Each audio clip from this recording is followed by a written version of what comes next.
आप लोग कुछ महत्वपूर्ण कार्बनिक यौगिकों के गुणधर्मों के बारे में अध्ययन कर रहे हैं।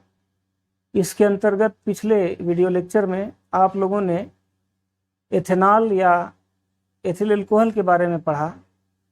आज का जो हमारा टॉपिक है वह है एथेनोइक एसिड या acetic acid. Ethanoic acid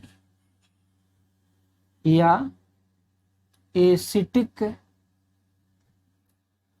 acid. Ethanoic acid या एसिटिक एसिड का सूत्र CH3COOH होता है।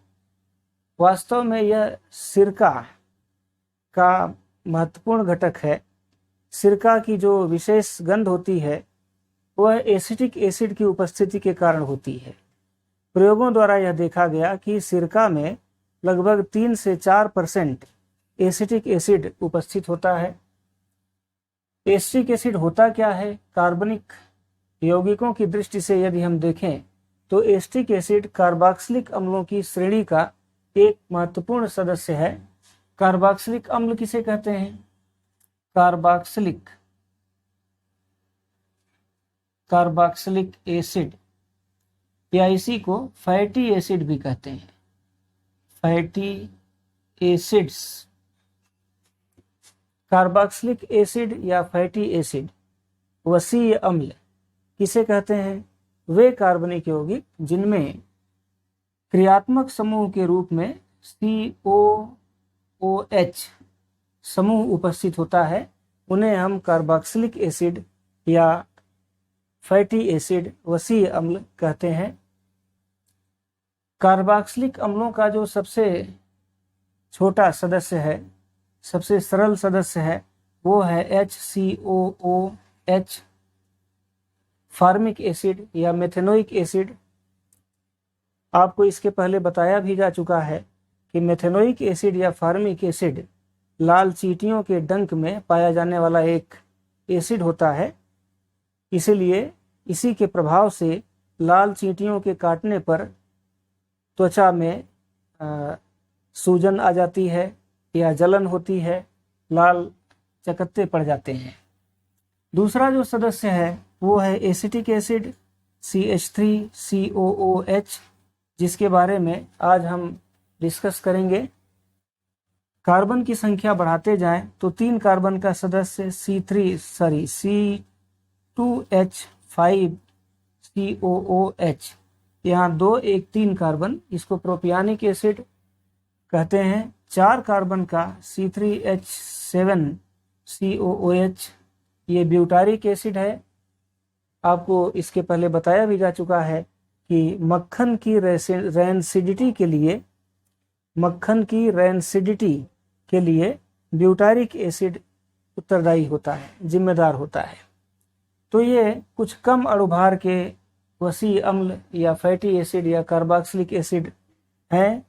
अनेक ऐसे कार्बोक्सिलिक एसिड ज्ञात हैं, फैटी एसिड ज्ञात हैं, जिसका अणुभार अधिक होता है, अर्थात उसमें कार्बन की संख्या बहुत अधिक होती है। जैसे C17H35COOH, ये स्टीयरिक एसिड का सूत्र है, स्टीयरिक एसिड। और साबुन निर्माण में स्टीयरिक एसिड का उपयोग किया जाता है।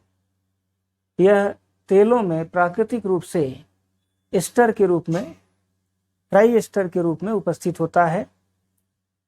इसकी चर्चा इसी टॉपिक में, आज के ही वीडियो लेक्चर में, साबुन टॉपिक के अंतर्गत किया जाएगा। अब हम एसिटिक एसिड के बारे में विचार करते हैं। जैसा कि आपको बताया गया कि एसिटिक एसिड या एथेनोइक एसिड सिरका का एक महत्वपूर्ण घटक है। सिरका में 3 से 4% एसिटिक एसिड उपस्थित होता है। शुद्ध एसिटिक एसिड या 100% एसिटिक एसिड को हम ग्लेशियल एसिटिक एसिड भी कहते हैं। ग्लेशियल एसिटिक एसिड क्यों कहते हैं? क्योंकि 100% 100% एसिटिक एसिड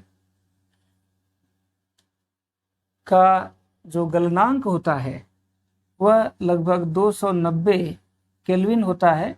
यदि हम इसे सेंटीग्रेड में चेंज करें तो इसमें से 273 घटा देंगे, 17 डिग्री सेंटीग्रेड इसका गलनांक आता है। Melting point 17 degree centigrade. गलनांक बहुत कम होने के कारण यह ठंडे क्षेत्रों में या ठंडे प्रदेशों में ठंड के सीजन में जम जाता है, इसलिए इसे हम ग्लेशियल एसिटिक एसिड नाम देते हैं।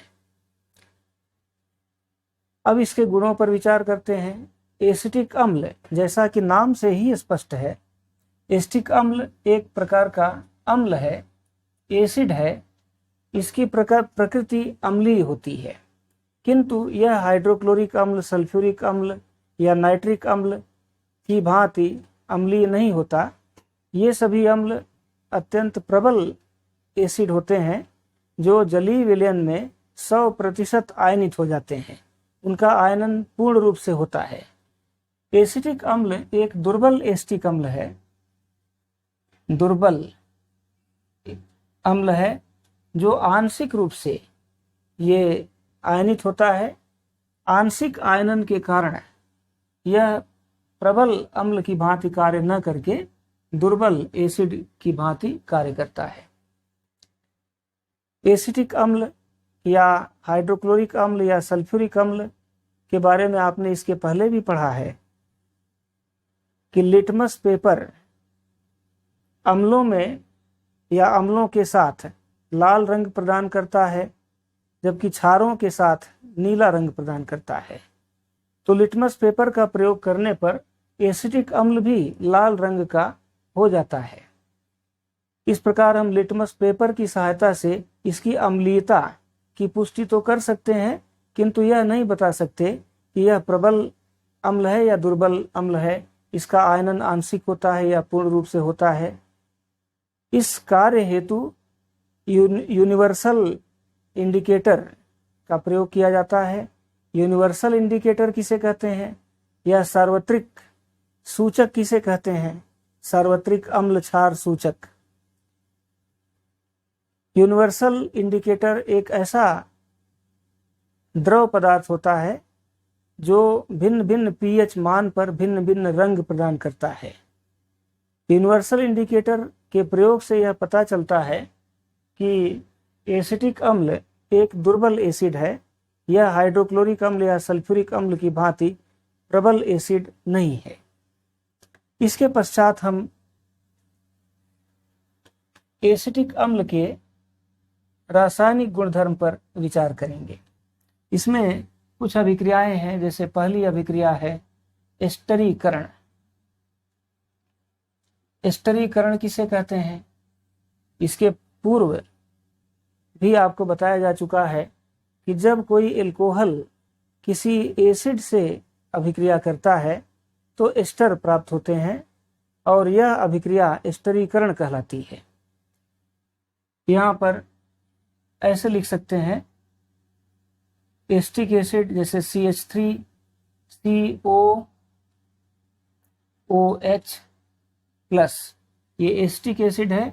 इसकी अभिक्रिया एथिल अल्कोहल से यदि हम करा दें C2H5OH, ये उल्टा करके लिखा गया है। यहाँ पर इस अल्कोहल की हाइड्रोजन और एसिड की OH समूह, एसिड से प्राप्त OH और अल्कोहल से प्राप्त हाइड्रोजन।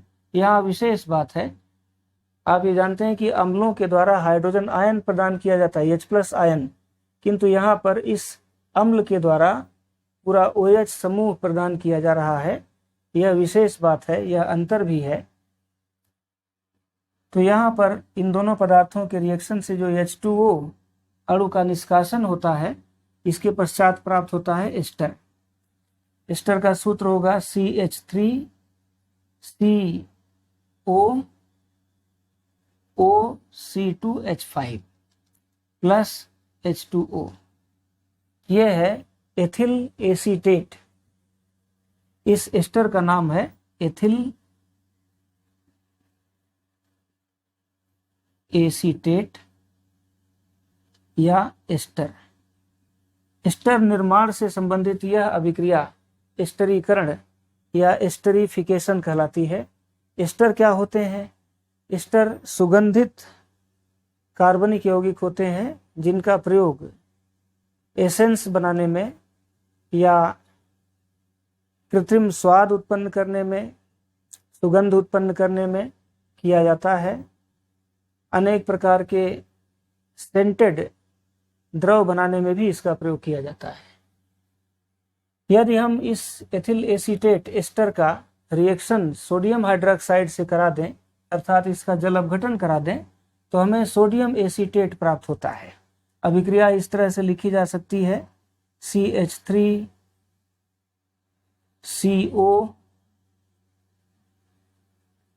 OC2H5 plus NaOH।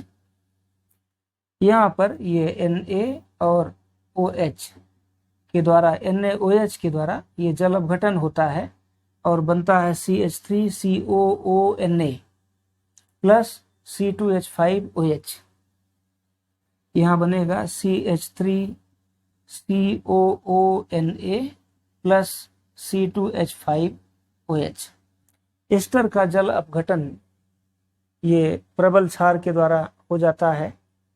इस अभिक्रिया में यहाँ पर सोडियम एसीटेट और एथिल अल्कोहल प्राप्त होते हैं।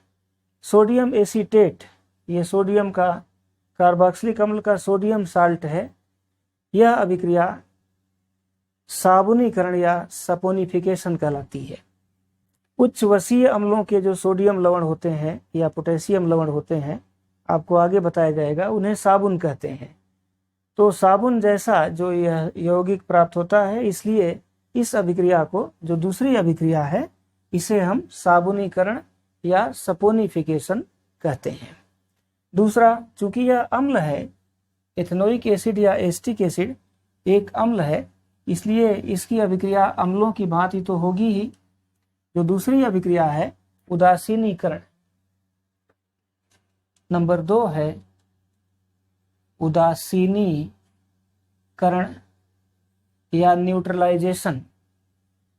अम्ल यदि क्षारों से क्रिया करते हैं या क्षारकों से क्रिया करते हैं तो वह अभिक्रिया कहलाती है उदासीनीकरण, और इस अभिक्रिया में लवण और जल बनते हैं। जैसे यदि हम एसिटिक अम्ल की क्रिया CH3COOH की अभिक्रिया NaOH से करा दें, NaOH को उलट करके लिख दें ऐसे NaOH, तो यहाँ पर एसिड से प्राप्त हाइड्रोजन आयन और सोडियम हाइड्रोक्साइड से प्राप्त हाइड्रोक्साइड आयन, ये आयन अभिक्रिया करके H2O बनाकर निकल जाते हैं और प्राप्त होता है सोडियम एसीटेट। इसे हम लिख सकते हैं इस तरह से CH3COONa प्लस H2O। इसे पढ़ेंगे सोडियम एसीटेट। यह अभिक्रिया उदासीनीकरण या न्यूट्रलाइजेशन अभिक्रिया कहलाती है। इसमें वास्तव में एक एसिड और एक बेस आपस में क्रिया करके साल्ट और जल वाटर बनाते हैं। ये साल्ट है, तो साल्ट बनने की प्रक्रिया को उदासीनीकरण कहते हैं। तीसरा जो महत्वपूर्ण रिएक्शन है, अम्लों की जो महत्वपूर्ण अभिक्रिया होती ही है, सोडियम कार्बोनेट से या सोडियम बाइकार्बोनेट के साथ यदि अभिक्रिया कराई जाए अम्लों की, तो कार्बन डाइऑक्साइड गैस उत्पन्न होती है। यहाँ पर एस्टिक अम्ल की अभिक्रिया के माध्यम से हम दिखाना चाहेंगे CH3COOH प्लस Na2CO3, या दूसरा है CH3COOH, यहाँ साफ साफ लिखते हैं COOH प्लस NaHCO3। ये सोडियम बाइकार्बोनेट है। यहाँ सोडियम के 2 परमाणु हैं, तो ये 2CH3COOH plus Na2CO3 is equal to 2CH3COONa plus H2O plus CO2। इस अभिक्रिया में कार्बन डाइऑक्साइड का उत्पादन होता है या निष्कासन होता है। दूसरी जो अभिक्रिया है इसमें भी कार्बन डाइऑक्साइड का निष्कासन होता है। इस तरह लिख सकते हैं कि CH3COO plus H2O plus CO2। हम ये कह सकते हैं कि सोडियम का बाइकार्बोनेट या सोडियम का ये बाइकार्बोनेट यहाँ था और सोडियम का कार्बोनेट, ये दोनों पदार्थ एस्टिक अम्ल के जलीय विलयन से क्रिया करके कार्बन डाइऑक्साइड का निर्माण करते हैं। अगला जो हमारा टॉपिक है वो है साबुन और अपमार्जक, सोप एंड डिटर्जेंट्स। साबुन और अपमार्जक।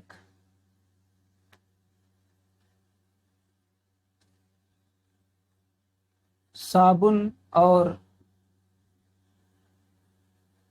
अपमार्जक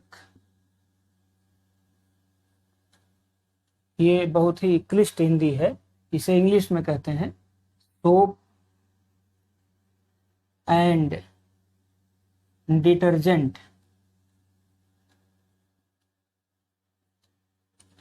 साबुन किसे कहते हैं? उच्च वसीय अम्लों के सोडियम या पोटेशियम लवण साबुन कहलाते हैं। जैसे अभी आपको बताया गया कि C17H35COOH ये स्टीयरिक एसिड का सूत्र है। इसमें यदि हाइड्रोजन को सोडियम आयनों के द्वारा डिस्प्लेस कर दिया जाए, विस्थापित कर दिया जाए, तो हमें प्राप्त होता है सोडियम स्टीयरेट। इसका नाम हो जाता है सोडियम स्टीयरेट। ये एक प्रकार का साबुन है। उच्च वसीय अम्लों के सोडियम या पोटेशियम लवण, यहाँ पर सोडियम के स्थान पर पोटेशियम भी हो सकता था, C17H35COOK। साबुन का प्रयोग नहाने में किया जाता है। मुख्य रूप से सोडियम स्टीयरेट या सोडियम के लवण का प्रयोग नहाने के साबुन के रूप में किया जाता है, जबकि पोटेशियम के जो लवण होते हैं, पोटेशियम स्टीयरेट या अन्य लवण, तो इनका प्रयोग दाढ़ी बनाने के साबुन में, शेविंग सोप बनाने में किया जाता है। साबुन का निर्माण किया कैसे जाता है? अनेक प्रकार के पौधों से प्राप्त तेल, जैसे महुआ का तेल या मूंगफली का तेल या नारियल का तेल, इन तेलों को कास्टिक सोडा से क्रिया कराने पर इनका जो ट्राइएस्टर होता है, तेलों का जो सूत्र है वो ट्राइएस्टर के रूप में होता है। तो इनके जल अपघटन से हमें उच्च वसीय अम्लों के सोडियम लवण प्राप्त होते हैं या पोटेशियम लवण। यदि हम NaOH का प्रयोग करेंगे तो सोडियम साल्ट, यदि KOH का प्रयोग करते हैं तो पोटेशियम साल्ट, ये प्राप्त होते हैं। इन्हें हम रसायन की दृष्टि से साबुन कहते हैं। और तेलों की अभिक्रिया क्षारकों से कराने पर जो अभिक्रिया होती है, इस अभिक्रिया को सपोनिफिकेशन या साबुनीकरण कहते हैं। अब हम साबुन के गुणधर्म पर विचार करेंगे। साबुन एक प्रकार का पायसी कारक पदार्थ होता है। साबुन एक प्रकार का पायसी कारक पदार्थ या इमल्सीफायर होता है। इमल्सीफायर, इमल्सिफिकेशन करता है, पायसीकरण करता है। ये पायसीकरण क्या होता है? कौन सी क्रिया को हम पायसीकरण कहेंगे? वास्तव में जब दो ऐसे द्रव जो एक दूसरे में अघुलनशील हों और वे आपस में घुल जाएं, तो ऐसे मिश्रण को, अघुलनशील द्रवों के मिश्रण को हम पायस कहते हैं या इमल्सन कहते हैं। जैसे दूध में दो अघुलनशील पदार्थ परस्पर मिले होते हैं, एक तो उसमें जल होता है और दूसरा वसा होता है। जल में वसा अघुलनशील होता है, किंतु दूध में ये दोनों घुलनशील अवस्था में उपस्थित होते हैं। इस प्रकार दूध जल और वसा का एक इमल्सन है। दूसरा मक्खन उदाहरण है। मक्खन किसे कहते हैं? केमिस्ट्री की दृष्टि से मक्खन भी एक प्रकार का इमल्सन है। मक्खन में वसा अधिक मात्रा में होता है, तो वसा में जल घुला रहता है। यद्यपि ये दोनों पदार्थ अघुलनशील होते हैं, किंतु मक्खन में वसा में स्थान स्थान पर जल उपस्थित होता है, तो वसा में जल के मिश्रण को हम मक्खन कहेंगे, और यह भी एक प्रकार का इमल्सन है। यदि कोई ऐसा पदार्थ हो जो दो अघुलनशील पदार्थों को परस्पर घोल दे, तो ऐसे पदार्थ को पायसीकारक पदार्थ कहते हैं। जैसे जल में तेल अघुलनशील है, किंतु साबुन की उपस्थिति में तेल और जल दोनों आपस में मिल जाते हैं, एक प्रकार का पायस बना लेते हैं। इसलिए हम साबुन को या डिटर्जेंट को भी, अपमार्जक को भी पायसीकारक पदार्थ के रूप में जानते हैं। साबुन पायसीकारक के रूप में कैसे कार्य करता है, इसको समझने के लिए आपको साबुन की रासायनिक संरचना समझना पड़ेगा। साबुन की रासायनिक संरचना जैसा कि आपको बताया गया, C17H35COONA, ये सोडियम स्टीरेट का सूत्र लिखा गया है, जैसा कि इसके पहले भी आपको बताया जा चुका है। यह एक प्रकार का साबुन है। अनेक प्रकार के साबुन हो सकते हैं, यह केवल एक उदाहरण है। इस सूत्र को हम ऐसे भी दिखा सकते हैं। 17 कार्बन है। कार्बन को यदि कोनों के माध्यम से दिखाएं तो 1, 2, 3, 4, 5, 6, 7, 8, 9, 10, 11, 12, 13, 14, 15, 16, 17, ये 17 कार्बन, और उसके बाद ये 18वां कार्बन COO- के रूप में, ये इस पर ऋणावेश है, और ये धनावेशित आयन सोडियम आयन के रूप में है। ये साबुन का एक रिप्रेजेंटेशन है। यदि हम इस रेखा चित्र के माध्यम से साबुन को दिखाएं तो साबुन का जो आयन है, स्टीरेट आयन, इसके दो भाग हैं। एक भाग उदासीन भाग है, यह हाइड्रोफोबिक है। हाइड्रोफोबिक अर्थात जल विरागी। जल विरागी का अर्थ है कि यह जल से नहीं जुड़ता, यह जल से दूरी बनाता है। और जो ये आवेशित भाग है, ऋणावेशित भाग, इसे कहते हैं हाइड्रोफिलिक। हाइड्रोफिलिक या जल रागी। साबुन का जो आयन होता है, जल में जब हम साबुन को घोलते हैं तो यह आयनित होता है, और इसके प्रत्येक आयन में दो भाग होते हैं। एक होता है हाइड्रोफिलिक भाग, जिसे जल रागी इंड कहते हैं, और दूसरा इंड हाइड्रोफोबिक भाग या जल विरागी भाग होता है। जब हम साबुन को जल की सतह पर डालते हैं, पानी के ऊपर जब साबुन को डालेंगे तो सतह पर साबुन का जो जल रागी भाग होगा वह नीचे की ओर होता है, जल से जुड़ा रहता है, जबकि जो जल विरागी भाग है वह ऊपर जल की सतह से दूर की ओर, यह इंड होता है, यह सिरा होता है। किंतु यदि हम जल में साबुन का घोल मिला दें, जल के भीतर साबुन को डाल दें, तो यह देखा गया अब दोनों भाग क्योंकि जल के भीतर पहुंच गए, इसलिए ये जल विरागी भाग एक जगह इकट्ठा होने लगते हैं, और ये जल रागी या हाइड्रोफिलिक भाग चूंकि आवेशित है और समान रूप से आवेशित होने के कारण ये भाग अधिकतम दूरी प्राप्त करना चाहते हैं। इस प्रकार साबुन का एक कोलाइडी कण प्राप्त होता है, जिसे हम मिसल कहते हैं। MICELLE, इसे मिसल कहते हैं। यदि हम मिसल को दिखाएं, चित्र के माध्यम से दिखाएं, तो ऐसे दिखा सकते हैं। ये इस प्रकार से, ये जल विरागी भाग, ये जल रागी भाग, ये ऋणावेशित, पुनः ये दूसरा आयन है, ये ऋणावेशित, पुनः ये तीसरा आयन है, ऋणावेशित, ये साबुन का एक मिसल है।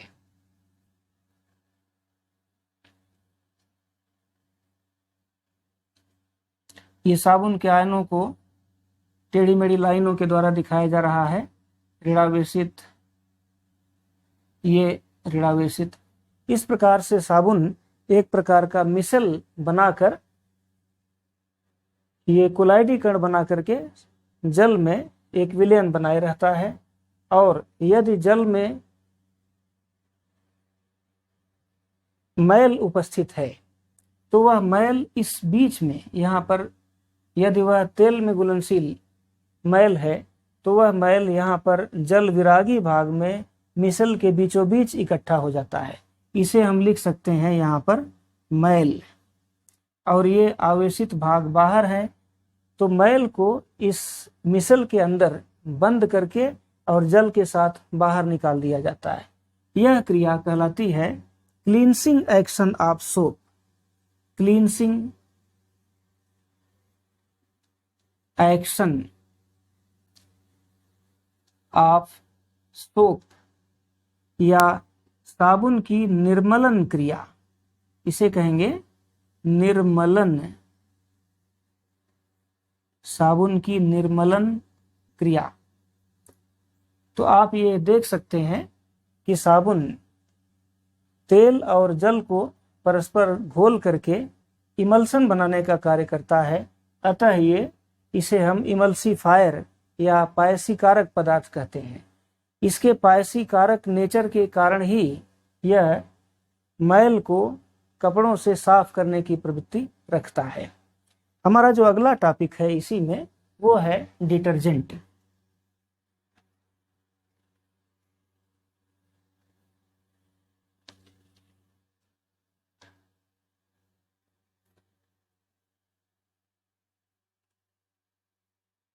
अगला है डिटर्जेंट।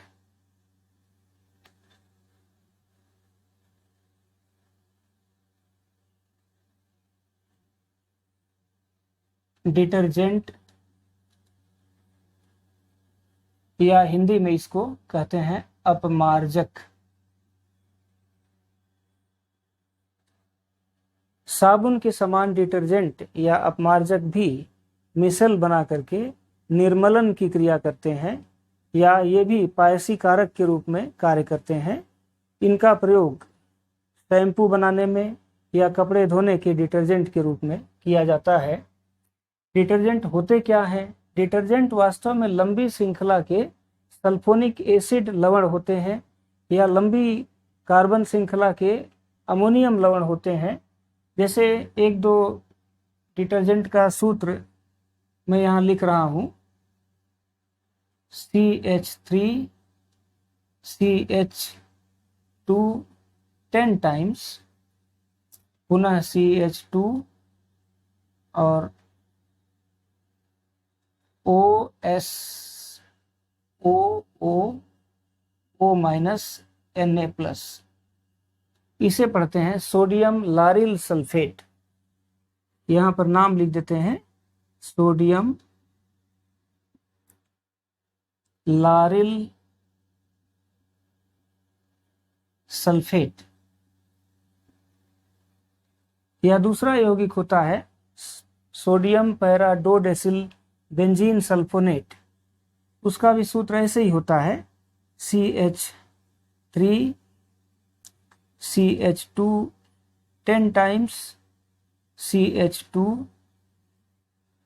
पुनः बेंजीन रिंग, ये है,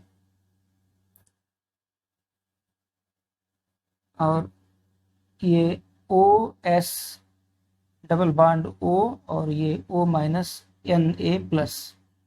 इसे पढ़ते हैं सोडियम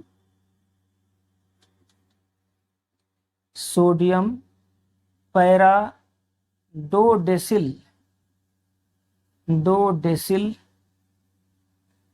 बेंजीन सल्फोनेट।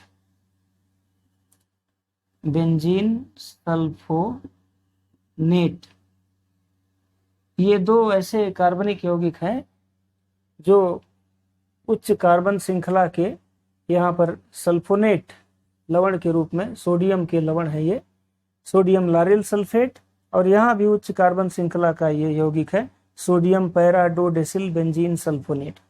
कॉमनली इन यौगिकों का प्रयोग अपमार्जक या डिटर्जेंट के रूप में किया जाता है। जब इन पदार्थों को जल में घोला जाता है तो साबुन के समान ये भी आयन बनाते हैं और मिसल बना करके मैल के पदार्थ को अपने में बांध करके जल के साथ बाहर निकल जाते हैं। इस प्रकार इनमें भी निर्मलन की क्रिया होती है। साबुन और डिटर्जेंट में एक अंतर यह है कि साबुन का प्रयोग हम कठोर जल के साथ नहीं कर सकते। खारा जल आपने सुना होगा, यदि खारा जल के साथ या खारे जल से हम नहाते हैं तो हमारे शरीर पर या बालों में सफ़ेद पाउडर जैसा पदार्थ जो कि साबुन का कैल्शियम और मैग्नीशियम लवण होता है वह एक अवक्षेप के रूप में जम जाता है। उसे हम स्कम, सफ़ेद प्रकार का पदार्थ जिसको कहते हैं स्कम, यह जम जाता है। तो साबुन स्कम बनाने के कारण कठोर जल के साथ प्रयोग नहीं किया जा सकता, किंतु डिटर्जेंट्स में स्कम बनाने की प्रवृत्ति नहीं होती। यह कठोरता के साथ या कैल्शियम और मैग्नीशियम आयनों के साथ ये स्कम नहीं बनाता, अतः कठोर जल में भी इसका प्रयोग किया जा सकता है। शैम्पू बनाने में या डिटर्जेंट केक, डिटर्जेंट पाउडर या लिक्विड डिटर्जेंट इत्यादि के निर्माण में इन पदार्थों का प्रयोग किया जाता है। साबुन के घोल में प्रकाश का प्रकीर्णन करने की प्रवृत्ति होती है, अतः साबुन का घोल बादल जैसा दिखाई देता है। आज का ये टॉपिक यहीं पर समाप्त होता है। अगले वीडियो लेक्चर में नए चैप्टर के साथ मैं प्रस्तुत होऊंगा। धन्यवाद।